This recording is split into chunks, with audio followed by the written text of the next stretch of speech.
এত এত টাকা আমি কোথায় পাবো?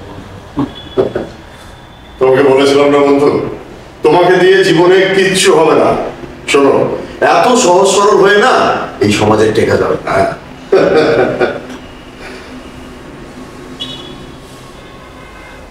ভাবি জানি হ্যাঁ,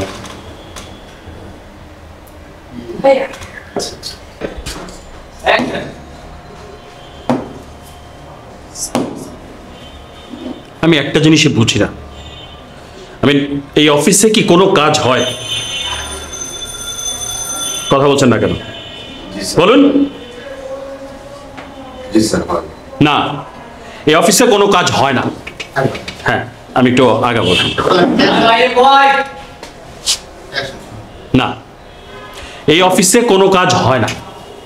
যদি কাজই হতো গত 3 মাসে চারটা প্রজেক্ট আমাদের যদি কাজই হতো তাহলে গত 3 মাসে আমাদের হাত থেকে চারটা প্রজেক্ট কিভাবে হাতছাড়া হয়ে যায় বলুন। আচ্ছা, আপনারা কি জানেন না যে আমার ব্যাংকের কিস্তি আছে? এই বিজনেস সেন্টারটা চালানোর জন্য আমার যথেষ্ট পরিমাণ টাকার প্রয়োজন এবং সেই টাকা আমাকে ব্যাংক ছাড়া আর কেউ দেয় না। সেই ব্যাংকে আমার প্রতি মাসে কিস্তি দিতে হয়, এই অফিসটা চালাতে হয়, আপনাদের বেতন দিতে হয়, আমার নিজের সংসার চালাতে হয়। আপনারা এটা জানেন না? তাহলে আপনারা কাজের ব্যাপারে সিরিয়াস না কেন? কথা বলছেন না কেন? আর এই যে আপনি যে অফিসে এসছেন, নিজেকে দেখেছেন একবার? কেমন লাগছে দেখতে? এরকম উস্কো খুস্কো হয়ে আপনি অফিসে কেন এসেছেন? আপনি ওনাকে দেখুন তো। এই যদি হয় আপনার মতো সিনিয়র একজন স্টাফের অবস্থা, তাহলে তারা করবে কি? তারা আপনার কাছ থেকে শিখবেটা কি? তারপর কি ছিল বলে গেছি? হ্যাঁ,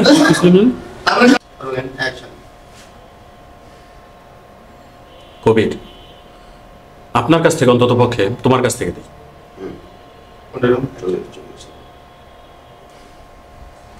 কবির, অ্যাটলিস্ট তোমার কাছ থেকে আমি এই ধরনের কোনো কিছু আশা করি না কখনো। এটা এসো।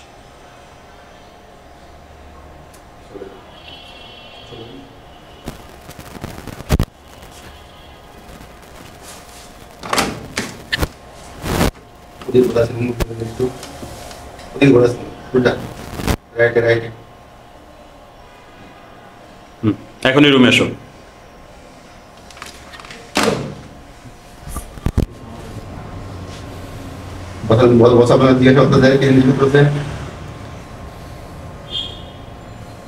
তাকান ভাই,